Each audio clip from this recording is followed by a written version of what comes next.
Good evening, everyone. Welcome to the AVPN's inaugural South Asia Impact Capital Festival. I'm Allie Hollowell, Chief Product Officer at AVPN and your MC for this session. For those of you who don't know AVPN, we're a network of funders and resource providers with over 600 members across 32 markets. Our mission is to move more capital towards impact in Asia by providing social investors like yourselves opportunities to connect with key stakeholders across various sectors and markets, to learn from one another, and to find opportunities for action. We're also going to be sharing our highlights tonight on Twitter. So if you want to share your experience, you can use the hashtag AVPN South Asia 2021 or hashtag social impact. Throughout this month, the festival will spotlight best practices and solutions that AVPN members are delivering across India, Bangladesh, Nepal, and Sri Lanka. They will address issues ranging from healthcare, livelihoods, climate action, and education, which are all of particular urgency from the sub-region today. This week, we'll be focusing on healthcare. A few housekeeping announcements before moving into the program. If you have any questions for your speakers in relation to the session, we will be holding a Q&A session at the end, so do stay with us till the end. Feel free to type your questions in the Q&A pod, and we will convey these messages to your speakers. Due to time constraints, the speakers may not be able to respond to all questions, but we will share the questions with them after the fact. To download any session resources, please click on the download icon in the agenda page beside the title. To continue chatting with speakers and fellow delegates in this session, please make full use of the messaging function or the event feed in the platform. Finally, please note that this session will be recorded and you will be able to access the recordings for 3 weeks after the festival. Jumping into our final session for the evening, for this deep dive session, you will hear from AVPN members who are funding or investing in mental health care, why this is so critical to them in this pandemic moment, and how these funders are contributing to innovation in this space. Please welcome our moderator for this session, Adit Devanand, principal at Kois, an impact finance firm creating innovative finance mechanisms balancing impact and profit. Adit, thank you for being with us this evening. I will hand it over to you now to introduce speakers and kick off the session. Thanks, Alison, for providing us the background and for the introduction.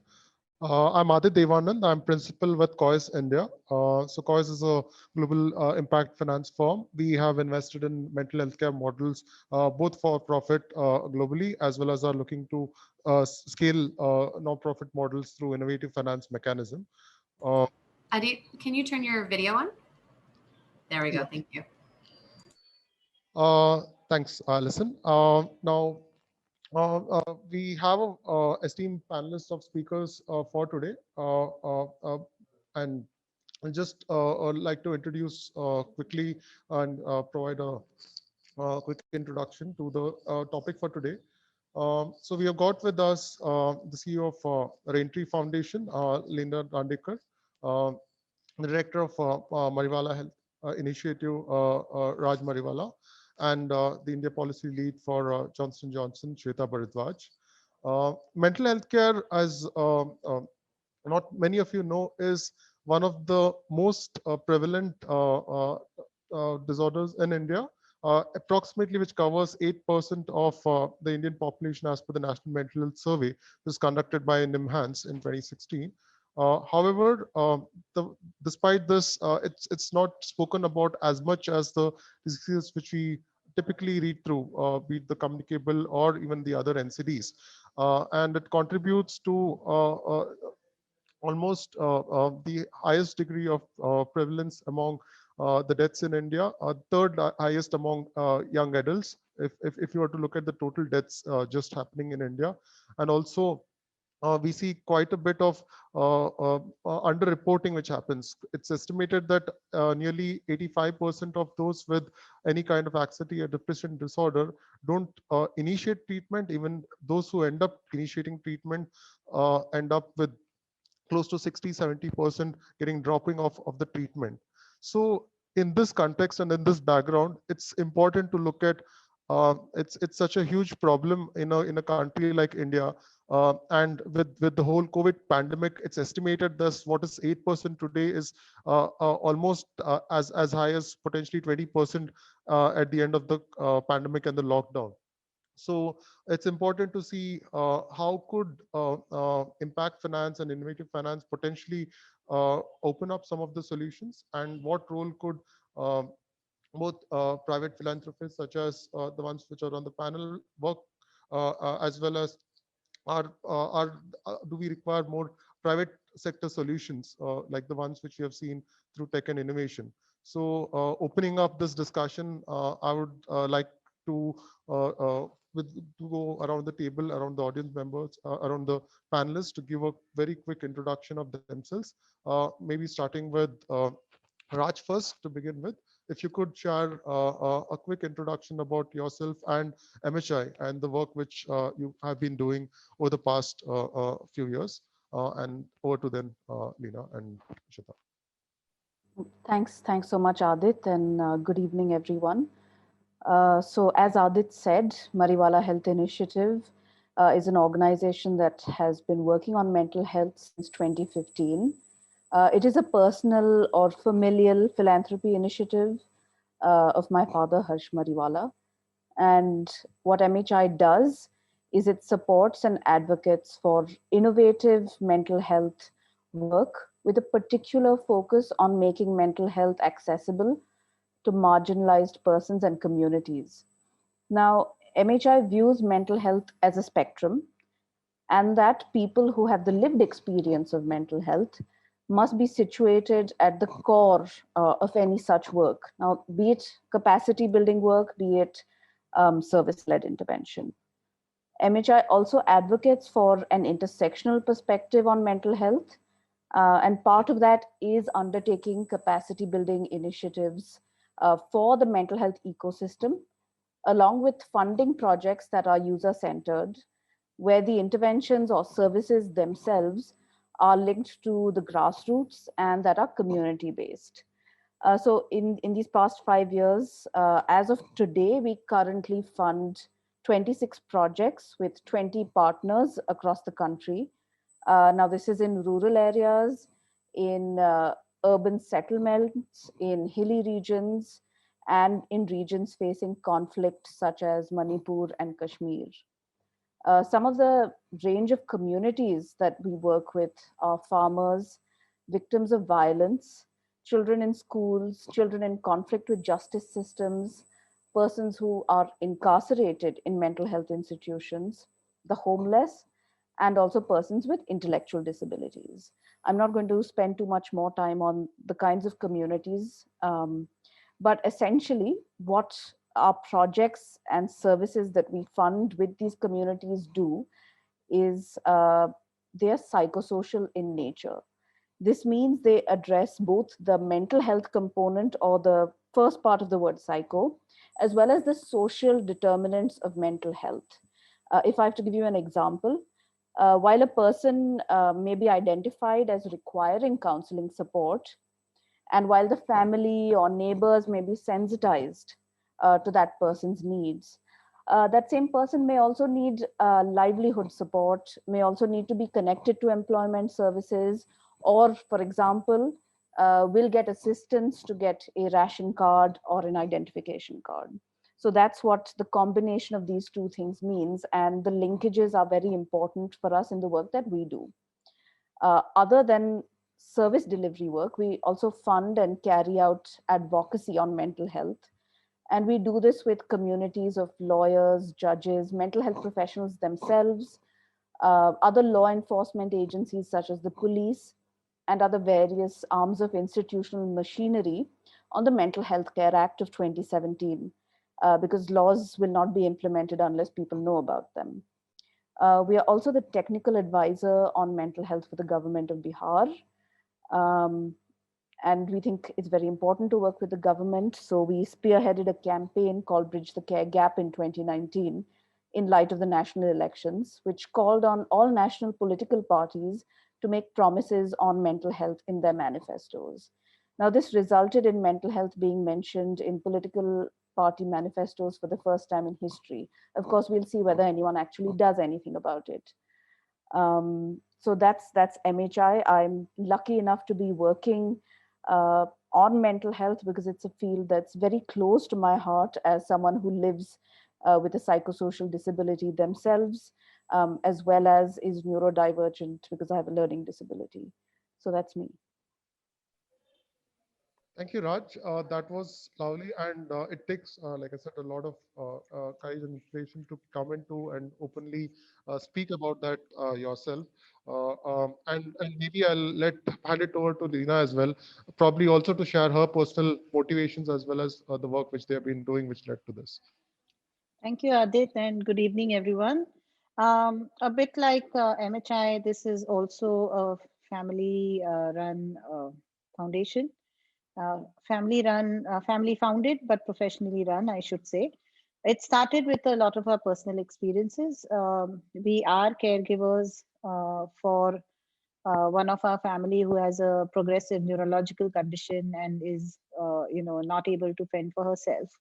I have been a wheelchair user for some time during 2015 and 2016, almost 6 months at a time, both years in a row, and have experienced disability and all the barriers that disability faces firsthand. My son suffered from clinical depression and anxiety disorder for a number of years. He's been under treatment since 2013, and we have been caregivers and survivors of the condition within the family. And so we understand it up close. We understand again the barriers to mental health, the acceptance issues, the invisibility which surrounds it, and of course, the lack of equal or equity or equal playing field in so far as educational and job opportunities go.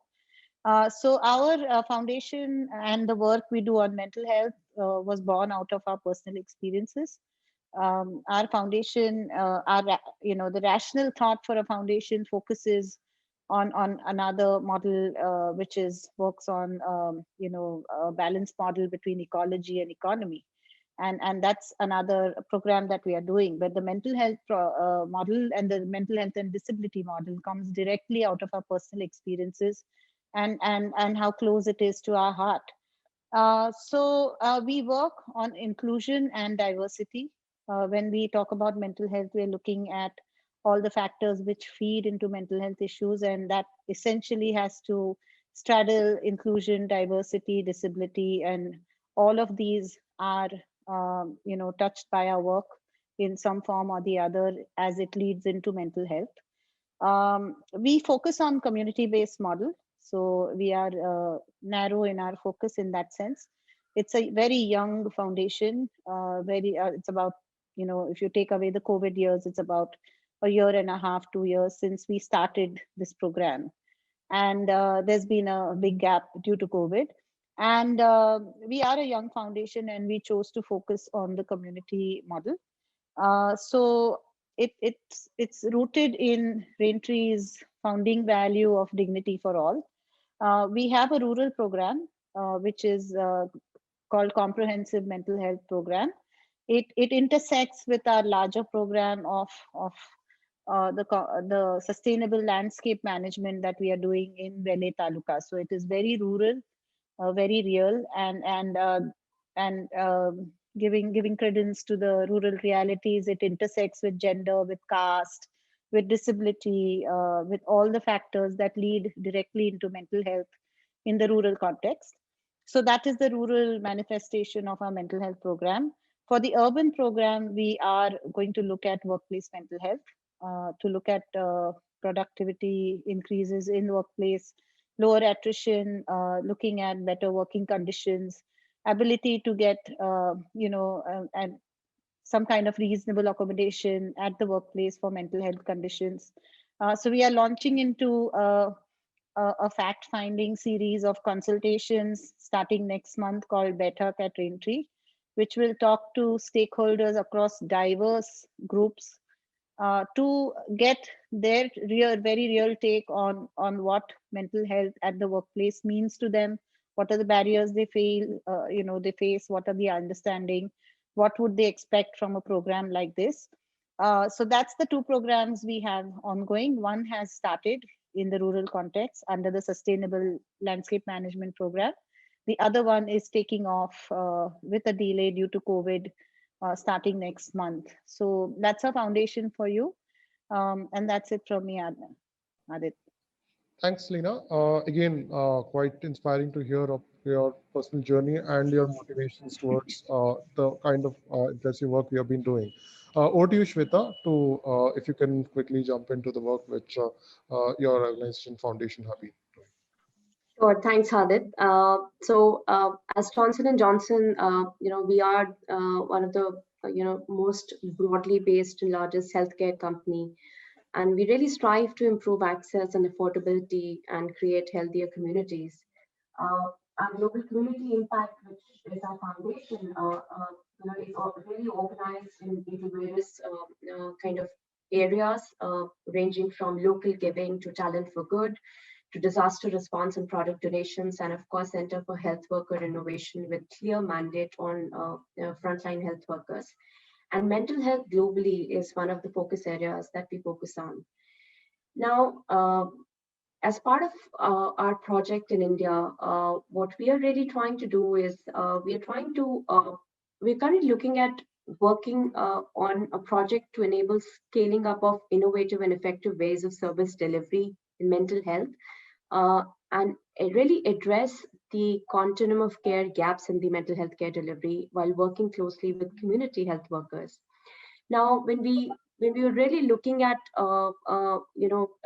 baseline or doing some preliminary assessment for our project, there were many challenges we found in the current mental health care delivery system, ranging from awareness, such as limited resources to access, awareness platforms, limited knowledge among family and caregivers about mental health illnesses. Also challenges with respect to health-seeking, behavior. There is widespread stigma on mental health issues in the country. There is very high reliance in the rural setting or semi-urban setting on faith healers. There is also limited awareness on treatment options. In case of productive age group, there is a high opportunity cost of seeking care at the cost of wages lost. In case of diagnosis, of course, we know there's a huge shortage of mental health care professionals in the country. There is also lack of adequate training facilities that are available. Initiation of treatment is also one of the bigger challenges, mainly in the rural settings. There are long travel distances from hospital to home, limited resources because usually the people have to pay out of pocket. And of course, lack of counseling really, once within the continuum of care, you do reach you do take care, you kind of reach a doctor and have a kind of a good treatment done. Adherence to care because of lack of counseling is again a challenge. And of course, there is poor social and professional integration, due to high stigma around mental illness, which also has challenges on post-rehab and treatment.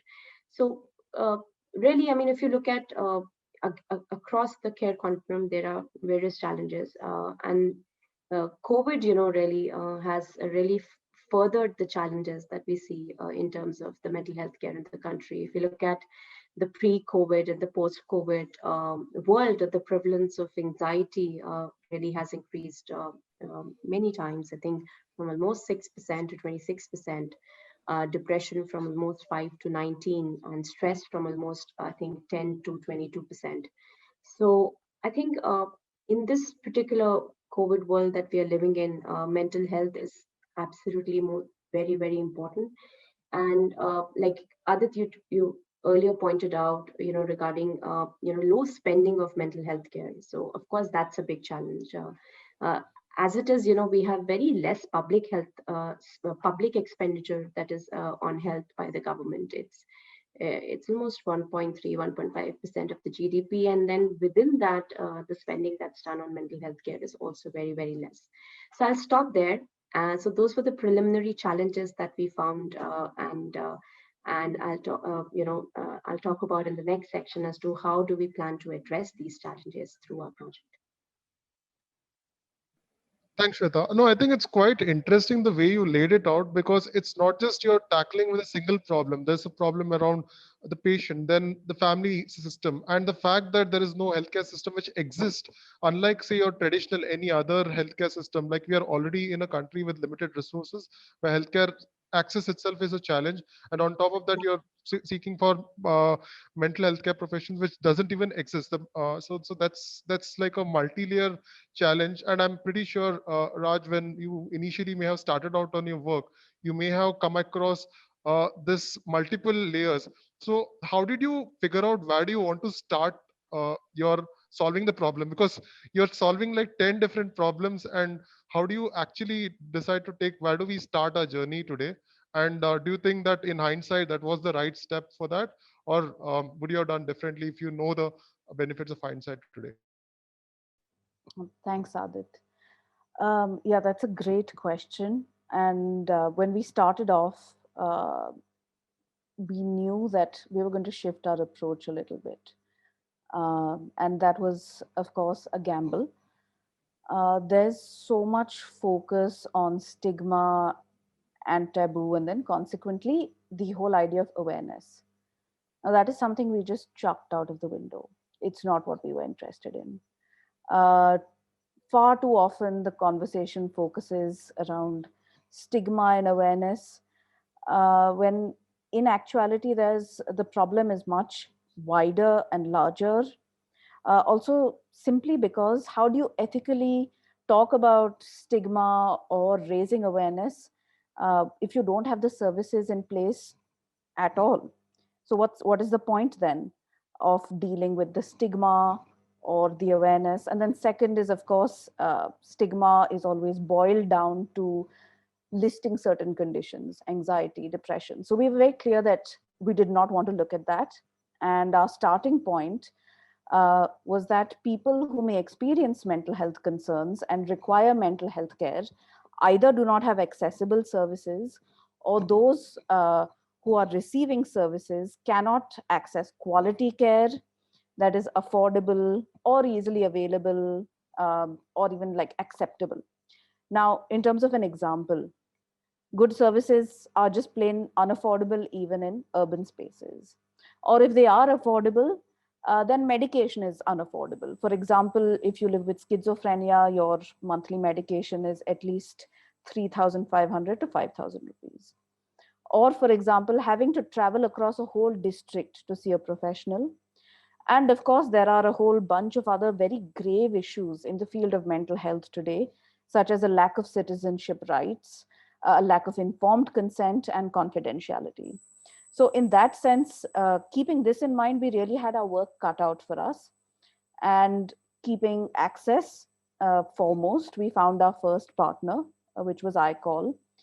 Now, I'm going to mention iCall specifically because there's so much of a buzz around technology and mental health, and so much of a buzz around apps, that people forget one of the most critical technological innovations, the telephone. And in a country like India, where almost everyone now has access to at least telephone services, we mustn't forget that. Now, this is a national helpline. The iCall helpline was a national helpline based out of TIS Mumbai, and it solved some of our problems. For example, quality services. It's staffed by trained psychologists who receive further extensive training. They take calls in 9 languages. This also means that they were accessible, because otherwise so many mental health services are only in English. So what we did was we funded and supported them to scale up. And they went from taking 300 calls a month in 2015 to taking about 2,000 calls 3 years after that per month, right? So today, a service like an iCall counsels a person who is calling from a village so tiny that they don't know the district they live in, all the way to an Indian expatriate in Brussels. So it's a great example of utilizing the tech in the Indian context. And of course, if we are to look at the other thing related to stigma and the pathologization of mental health, and challenge, as for MHI what is important, this solely expert-led view of mental health, especially since it is very Western, European, English informed and focused. How do you adapt and address the unavailability of mental health care and resources in rural communities? So we spent some time looking around for scalable models, and I think our best success to date has been funding a program called the Atmiyata Project, which is run by the Center for Mental Health Law and Policy based out of Pune. Now, that's a program that trained one person in each and every of the 500 villages in the Mehsana district of Gujarat. Now, these people, the people who live in these villages were trained on mental health, called Mitras. They were able to sensitize their community to mental health issues, identify who in the community needed support. They were able to provide the said support at a basic level, but also link the person further up to different cascades, such as maybe a psychologist or a psychiatrist, who was then able to provide the services for free as well as medication. Now, again, some amount of tech interface, and I'm going to say this because there's so much focus on apps nowadays, but the Mitras were also given smartphones, which were loaded with an app that contained training materials, videos, meant to build community awareness around issues related to not just mental health conditions, but everyday stress. Now, this focus on mental health as psychosocial was absolutely critical, because that in itself addresses the stigma. It's something that everyone faces, so that's how we can start talking about it. And similarly, so with some of our other community-led programs, such as we have one in the hills of Uttarakhand or in urban slum communities in Pune. Now, such type of community mental health programs that invest resources within the communities themselves, they allow for a very high level of intervention by individuals who have a close connection with the social fabric of the place. Individuals who share the living circumstances of the people who need the care, and they're able to communicate about mental health using context specific and accessible language. So we are not just looking at your location and geography in terms of accessibility, but also in terms of how daunting the service is. Tomorrow, if I send in a camp with an urban psychiatrist, that's really not going to work. So I think those are some of the larger challenges in mental health care today, and these were just a couple of examples of how we are looking at solving for them. In fact, when you happened to mention about the whole Atmati, I remembered when I had started off understanding mental health, I had visited Kalwa Medical Hospital with my team. The head of department over there, he just told me, you're actually quite lucky that you're walking into this system. In fact, the Bihar, the other state which you spoke about, you have single digits doctors who are addressed for the whole of the state, as in that's the kind of gap. So it's basically you're covering the entire state with a handful of doctors, and there's just no system, as in how can you scale in such a environment. And that's really why models such as Atmiyata and ICOL is so important, because you're relying on basically the strength of the community itself to solve for the problems on its own, and more importantly in a way which is sustainable. Because tomorrow philanthropy, maybe the government will come and go, but it's important to find models such as these to solve it. So quite impressive and very commendable for the work which you have done.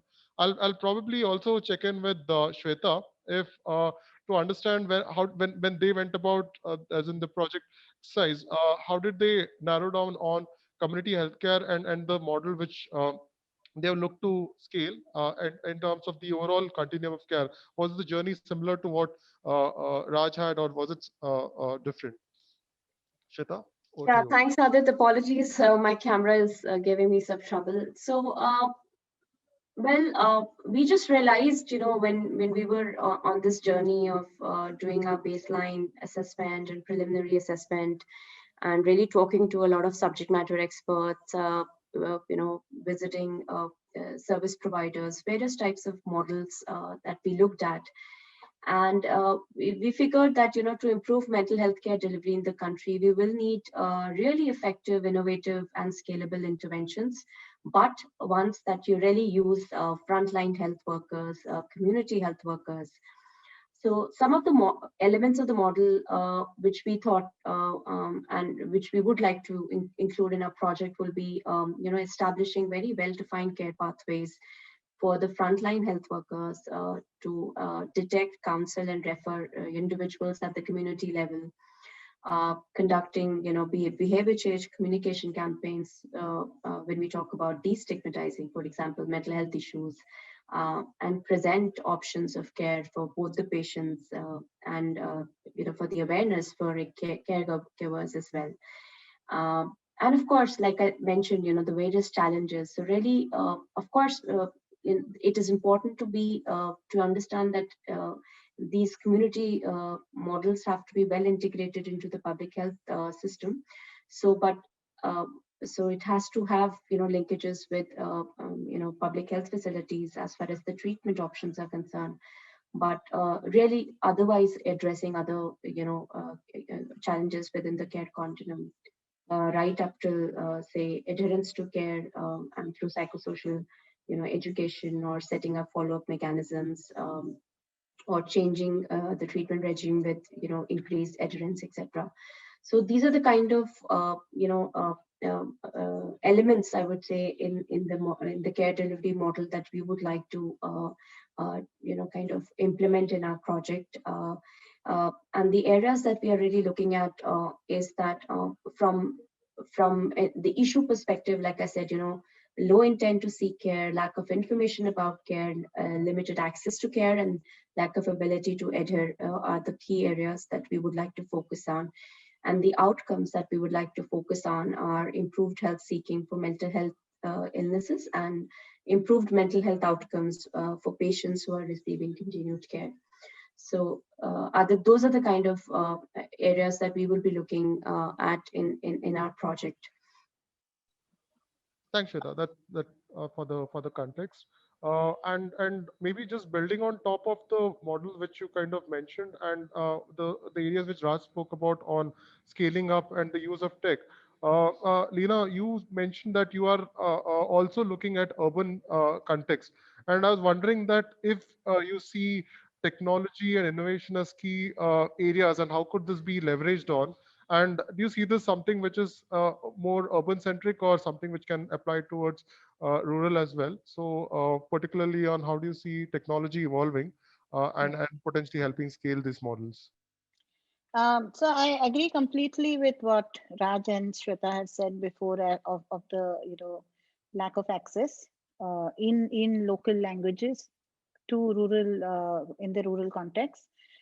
So during the COVID, there was a lot of stress in the community. They lost livelihoods. This is a perennially water-starved community. So in March onwards, we had about 2/3 additional people who came back from the cities living in the community. So water became a problem, food became a problem. There was, people idle who had come back and completely despondent. There were a bunch of issues we came up during the COVID period in the community, and it was highly stretched on all fronts. And we saw a lot of mental health issues. So as a COVID response, we resorted to what we don't view as technology anymore, but the phone, like Raj said. The phone became our lifeline to the community, and we offered them counseling. So we talked to about 800 people over maybe 8 weeks. And not only did we talk to the community, but we also talked to the frontline health workers, the administration, the Tehsildar's office, the BDO's office, the policemen, everybody, because they were on the ground and highly stressed with repeated lockdowns coming in. And our experience was that technology, even just a phone call, did help. Our findings from that were that, we were able to help people. A lot of them, which were very borderline and, kind of serious, we did do repeat follow-up calls, from our side. Some were asked to follow up, but some we followed up on. And they were given some simple self-care tips and dealing mechanisms on phone counseling. And that actually turned out to be a very good trial for how technology can work in the rural context, because earlier, before COVID, we had not imagined any role of any kind of technology in our program. What we are looking at largely is barefoot counseling and a community more accepting, more understanding of mental health issues. And like I told you before, it's a comprehensive mental health program. It deals with gender, it deals with SRHR, it deals with mental health, disability, inclusion, the whole spectrum, because all these factors lean in heavily into mental health. And so it doesn't stand alone. So we will be looking at technology in terms of referral pathways, online counseling, and phone counseling, those kind of methodologies for cases which need it. While the larger part of the program will rely on trained barefoot counselors, there will need to be a referral pathway. So there is the PHC to be strengthened, more ability built there, capabilities built there, but also to take it further via technology where it needs to go. In the urban context, of course, using technology is much simpler. We have a partnership model. We almost never work alone, and there are very good counseling services, medical services available online and on phone, and iCall is one such, and we've been in talks with them very often, and we do know that it's a very good service. And Raj mentioned Atmiyata, and you are aware of Atmiyata as well. We have talked to them, we have visited their program, we have had several discussions with them, and a lot of our program borrows some of the elements of the Atmiyata program and then builds on it further, because not just mental health, it is comprehensive mental health. So we take the basic tenets of the Atmiyata program, and then we added to it to make our program. So coming back to the urban context, technology is much simpler, and we will be exploring, like I said, that is in early stages of data gathering and secondary research right now. Series of consultations which will act almost like a baseline, which will start next month, where we will get about 200 to 300 stakeholders, various diverse groups weighing in on mental health at the workplace and all aspects of it. Our program will come from there, but inevitably, I am sure technology will have a part to play in it. But it is a community-based mental health program, whether in the rural or urban context. I don't think we want to take the human out of mental health at all. So a large part of the program will be with counselors, barefoot counselors and other counselors, where and the community, whether it's the work community or the rural community. So one part of it will rely on technology, but most of it will not, I think, going forward. No, that's important actually, because a lot of the discussion which go around technology in when we speak about mental health is about teleconsultations and how you have the apps which Yes. do digital counseling, which is great for people who work in the urban setting and who have issues. Do you see that this can potentially still solve some of the gaps, or do you think still for in a country like India, you need to still focus on people first and then technology can complement, but it will still have to be, it cannot be the core. Yes. So given the paucity of mental health professionals, especially in the rural context, Mhm. we may have to look at teleconsulting, so on and so forth, and a mixture of somebody going to the field, say once a month, or every so often for one visit in the field. Maybe there are two on phone, or a mix of that. Really, we are a bit far away from that stage yet, but I don't see somebody in the rural context opening up to a complete unknown on the phone unless their backs are to the wall. So the COVID situation was unusual, once in a lifetime kind of calamity, and we had a lot of people opening up because livelihoods, they had no money and no food, and that was really desperate times. And in desperate times, desperate measures were adopted. They did talk to the counselors, but during when life is normal and routine, I am not sure that we will get that kind of response. So we will have to build a mix of, say, a counselor going in once a month for a physical visit, and then the other 2 or 3 visits can be on phone, and then he or she goes back again. And that's what we are looking at in the long run. Understood. No, I think that kind of model hybrid also makes sense. I think probably even Raj also kind of indicated that how technology is kind of used to build in. Maybe if there's anything if you'd like to add on that, Raj would be good to hear. But on specifically on technology and where we can do. But I think it's quite good. I think moving on to the next area, I think given the fact that we have 3 of the major donors in mental health and more specifically community mental health care efforts in India, what I would more like to understand is that because a lot of the funding which we always speak about has always been around your traditional healthcare, and while over the recent years, potentially thanks to its Deepika Padukone and a lot of other people voicing up in terms of where mental health stands, there is a lot of attention coming into the space, and there are donors who are looking at it quite closely.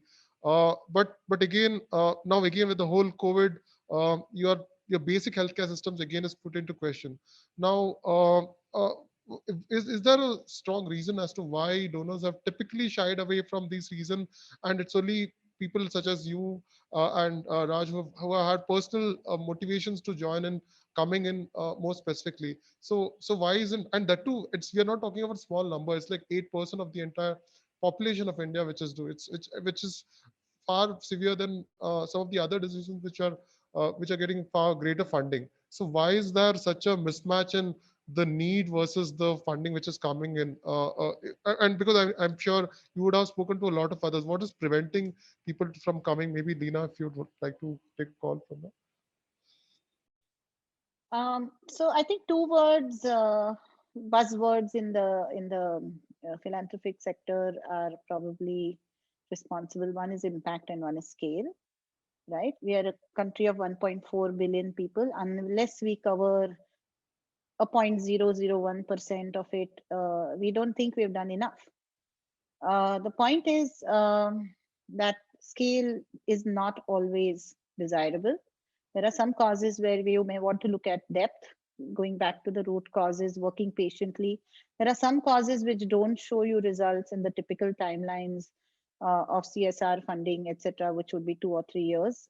Mental health can take much longer. These are deep issues. They are to be resolved patiently. And I think the reason you see philanthropic capital coming from individual donors and families, and very few of them, is the fact that that kind of patience is not very common in philanthropic circles. The reporting requirements require to show large numbers. It requires you to show quicker results, neither of which is possible for mental health. I think the other reason is that mental health is not just stigmatized, it is invisible. I always say, you attach stigma to something, you acknowledge it exists. Okay, like I can say, I know Adit, I don't like him. I know Adit, I like him. But I have to first acknowledge I know you, right? In India, we don't acknowledge it at all. It's invisible. None of us acknowledge it in our normal conversations. We hide it, we don't acknowledge it within our families. And so it's very hard to then divert funding and make a cause of something which is so invisible, completely invisible in our normal discourse. So that is the other reason I think that mental health does not attract funding. The third reason is, I think that a lot of individual donors or families or even CSRs like to donate closer to their cause. So it's either religious, it could be education, it could be personal, it could be closer to the factories that they have or working in the state that they do. We all know education, healthcare, some of these items, gender, some of these are the popular ones. They attract most of the funding. So mental health really is going to stay neglected for a long time. And I get Raj's point on why they don't work on awareness, but I definitely think the more discourse there is, even if it stops being invisible and starts being visible, right? There was a time when AIDS was invisible. There was a time when, LGBTQ, the whole spectrum was invisible. There was a time when so many causes that we openly talk about today were invisible, but somebody kept talking, and the cloak was lifted. And I think mental health is one of those. Really, Mariwalas have been the first, and kudos to them for showing us the way to dedicate their personal philanthropy to this. We followed suit because we have our own personal experiences. We feel very strongly about the need to unveil this hidden fact which exists in all our families, in all our personal lives, several times in our lifetimes. But it's very hard to fund something you don't accept that it exists, right? And I think these are some of the few causes that mental health does not get a lot of funding. Also, one last point, that a lot of time mental health is confused with intellectual disability, or disability in that spectrum, whether it's learning, whether it's intellectual. And I have a lot of people who have in my initial years tell me, oh, I can connect you to Umeed, which works on intellectual disability, for instance, which is not the same as mental health. And so there is people don't understand the finer points between intellectual learning disabilities and that spectrum versus mental health, which is completely different. And I think these are the few causes, very widespread misconceptions, very widespread ignorance in our society, and the fact that really mental health is completely invisible. None of us accept it exists, and therefore not much funding comes its way. And I hope this actually changes as through the discourse, which we try and make this mainstream, speak more about it, and try to get this out in the open as loud as possible. Even if it needs to be shouted out, I think it's pretty important, which is which it comes out quite clearly. Maybe leading up to Shweta, the next question for you is, as you've heard, I think there are a lot of I say barriers for people to get into this, but for organizations and the private sectors such as J&J, and even for that matter, investors which have been looking to invest in healthcare, be it for returns or otherwise, as a for-profit organization, as an organization with resources in the private sector, where do you see private sector can play a role in kind of bridging these gaps? And if you can share some examples which can help illustrate this as well, Shweta. Sure. Thanks, Adit. I think that's a very important question, given the fact that we just spoke about how there are two barriers actually for mental health financing in India. One is, of course, the sheer low spending on mental health in the country, and the other is also underutilization of the available, budgets or expenditure. So over the last few years, we know that in the development world, impact financing has emerged as a significant investment opportunity that not just delivers measurable health outcomes alongside financial returns, but it also increases access as well as efficiency of funding in the country. So just to give you a context of what we are trying to do is that we are really trying to scale up, like I said previously, innovative and effective service delivery mechanisms through community health workers working in the community. But we are planning to do it through a pay for success or a development impact bond. And the question is why, impact bond for mental health care? Well, the answer is really, there are two answers. One is to create more impact for the philanthropic dollars spent. And the other is to also leverage more capital from the private sector for every, dollar or money that you spend. So that's really the reason why we think that, impact financing can really address this issue. So now talking about how impact financing can actually increase access to funding. So we know that, impact innovative financing instruments can attract private capital by reducing the risk, which, is usually associated with early stages into areas which are not traditionally funded, such as mental health. So in this way, philanthropic actors can provide seed capital in the form of some awards or funds to for innovative models across the mental health care spectrum. And such support can really help develop some good proof of concepts, which can be then scaled with more traditional private sector players. So we know certain examples such as Grand Challenges Canada, for example. They have a global mental health program, which focuses on such funding of such high impact innovations to improve treatment options for, especially youth living with or at high risk of mental disorders. The other thing is that mental health innovative financing or impact financing can also improve efficiency of funding.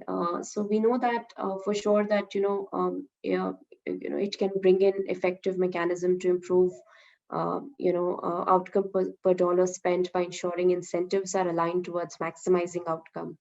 So the service providers often face challenges in securing really large scale multi-year program funding. So such pay for success instruments can really help secure long-term commitment by allowing for donors to only pay for successful outcomes.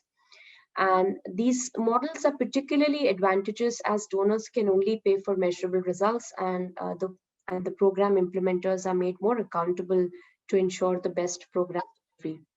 And one of the examples that comes to my mind is the Resolve Social Benefit Bond in Australia, which funded a recovery-oriented community support program, which helps support people who spend long periods in mental, like inpatient care or frequent repeated care. And this generated savings for the local government when participants became less reliant on public health services, less reliant in inpatient care as an outcome. So basically, to sum it up, by partnering with philanthropic actors, private sector can really adopt impact financing models for mental health care, thereby complementing public health funding, and bringing in additional or mobilizing additional resources to scale innovative delivery models, because otherwise it's really difficult. We have some really great examples with my fellow panelists on board, but really this is one way in which we can really scale in innovative models in an area which is extremely underfunded and has extreme challenges, like we alluded to, not just from the financing aspect, but also from a health systems perspective. So those are my thoughts, Adit, on how impact financing can really address these challenges.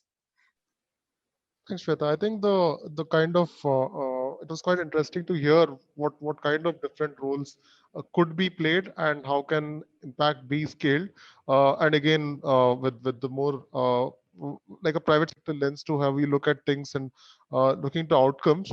Maybe given that we have not a lot of time of left before we open up to audience questions, one last question maybe to Raj, who spent I think the highest time over 5 years in this space, is if given that we know that the biggest kitty, if at all any, is that of the government, and where would you really like to see the government be spending in their money, because they have so much to solve with infrastructure. If they have to solve one thing and to make life easier and to complement your efforts, what would that one thing be? If you can answer. Okay, thanks for that, Adit. So first, I'm going to just cite the obvious. Mental illness contributes to 31% of the impact of global disease, but receives 1% or less funding from national health budgets worldwide. So in that sense, India is no difference, about 1% of our budget. Now, this year, there wasn't even a mention of mental health in the budget. But the problem goes beyond just kind of talking about the budgetary allocation. We have the Mental Health Care Act of 2017. It's a very progressive piece of legislation that many countries, including our formal colonial masters, the British, are looking at as a guide. Now, what the act says is that access to mental health care is an enactable right for all citizens of this country. That means the government has a duty to provide free and good quality mental health care to all citizens, with or without below the poverty line proof. This also means making psychiatric medication available free for state-run facilities. So I want them to go beyond saying we'll allocate more. I would want the government to say we will allocate enough uh, to enact the Mental Health Care Act in both letter and spirit. There are also some further non-budgetary allocations that are important, such as setting up state mental health authorities and mental health review boards in many states. The MHCA also mandates a national suicide prevention policy, which is not yet been initiated. So the government needs to do three things: national suicide prevention policy, start to enact the Mental Health Care Act, and then part of that is to actually get the national mental health policy running and the district mental health plans running. Certain state governments have already done this. So if I'm very quickly going to say, during COVID, what really helped Kerala was that there was a psychological support task force with an interdepartmental coordination approach, which included the district mental health program and a 24/7 helpline, which had a team of trained professional social workers that actually changed the scenario for a lot of people living in that state. And finally, if I have to say one more thing, the government needs to make things easier for the nonprofits who have truly been the champions of this in mental health. And now that relates to FCRA issues, as well as making life harder for non-governmental authorities or organizations to operate. Got it. No, I think that's a very I think pertinent ask, and I hope there are members from the government audience. We obviously cannot be there, like say where the developmenties are in say a quick 5-year tenure, but at least if you can start thinking around this direction, that will be helpful. Maybe one more follow-up question from the audience, and this is quite interesting. I find is what are the ethical and practical considerations you take into account while looking at the organizations which you seek to fund, and how do you go about this? This was one of from the audience. Do you have like a ethical or practical filter when you consider looking at ventures? Is this directed at me? Sorry. Yeah. Sorry. This is an Yes, audience question. Raintree does not fund other NGOs yet. So Raji, I guess this is yours or Shweta's to take. Okay, I'll answer. So we do have a set of principles. Now for MHI, we look at marginalized communities in specific. So we like to see some form of that. We also look at a rights-based approach to mental health. So that's another lens. And in terms of other principles, like I said, challenging an expert biomedical approach is also important. So we will look at organizations that provide psychosocial linkages rather than just a biomedical, I will give you this medicine for depression, etc. Understood. And I think this question, again, a second audience question is, how do we, and I'll probably direct it to Leena, because I think she can speak out of personal experience, is how do you ensure the family, the well-being of the person in the family, if there's somebody suffering from mental health? So that's something which I think you may be able to share as well. Sure. First thing to remember about mental health issues are that, it strips the person, having that issue. It strips the person of the agency to help himself or herself. So if I have mental health issues, I can't do anything about it more often than not. Not always universally true, but a large percentage of serious mental health issues will strip you of your agency, right? And so you're looking at two people at the very least. You're looking at the sufferer and you're looking at the caregiver. So there's at least two people in the picture at all times, so long as the mental health issues are serious. And we came from that approach. With my son, he was suffering from depression and anxiety. And me and my daughter and our extended family, we were the caregivers. Now, what we did was we never made it invisible. He suffered from fairly acute version for 3 years, and then he was, better for about 2 or 3 years, and now he's fully functional for the last couple of years. So it's been going on since 2013. It's been a long stretch. Also, there can be several reversals. So, what is a good stretch can reverse, and you can get into a bad stretch. My son also had seasonal affective disorder. So during winter months, what would be a long positive stretch would quickly turn into a negative stretch every year. And so it's not hard, and we need to realize, and the community approach comes from our own personal my son needed care, but I needed care too. My daughter needed care too, and our larger family and friend circle who supported us needed care too, because it just wears you out. Caregiving is not easy, no matter what condition you're giving care for. So as a family, we have all gone counseling. We've gone counseling as a mental health sufferer. We've gone counseling as a caregiver. We've gone counseling as part of the family. We've gone counseling for ourselves. We've gone counseling as a family, and to the point where we continue to go counseling. So we are big believers in the medical side. Yes, of course.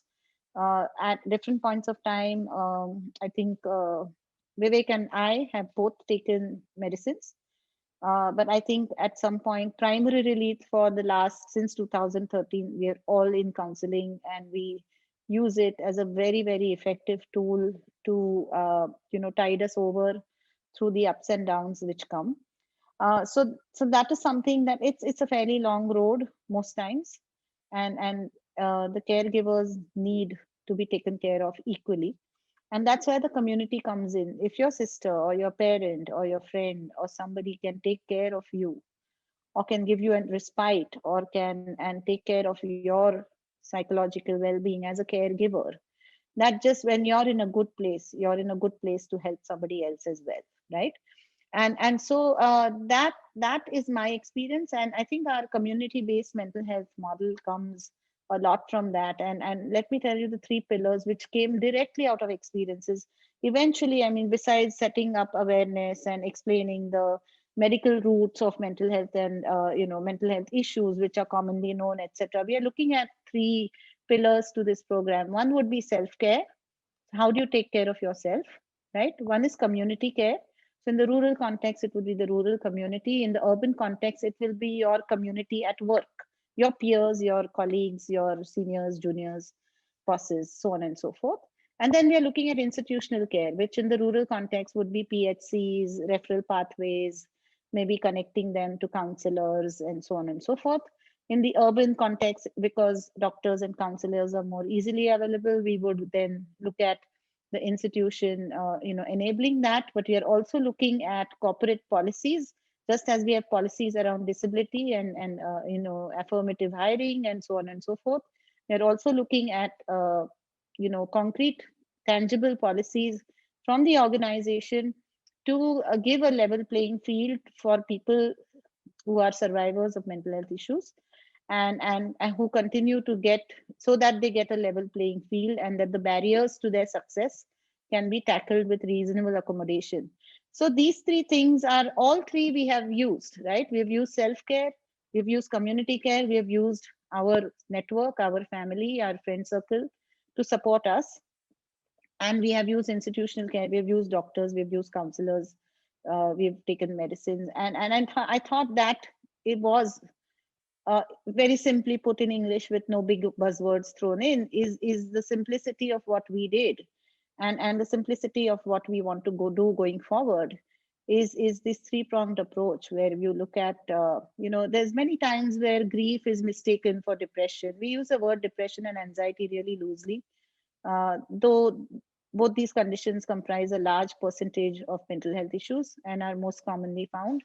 And therefore, just using the right language, understanding what is a situational stressor, what is a situational issue, versus what is actually a mental health issue which is long standing, and how do you differentiate the two. Those are the kind of things in simple layman language that we are hoping that the larger community that we talk to can understand.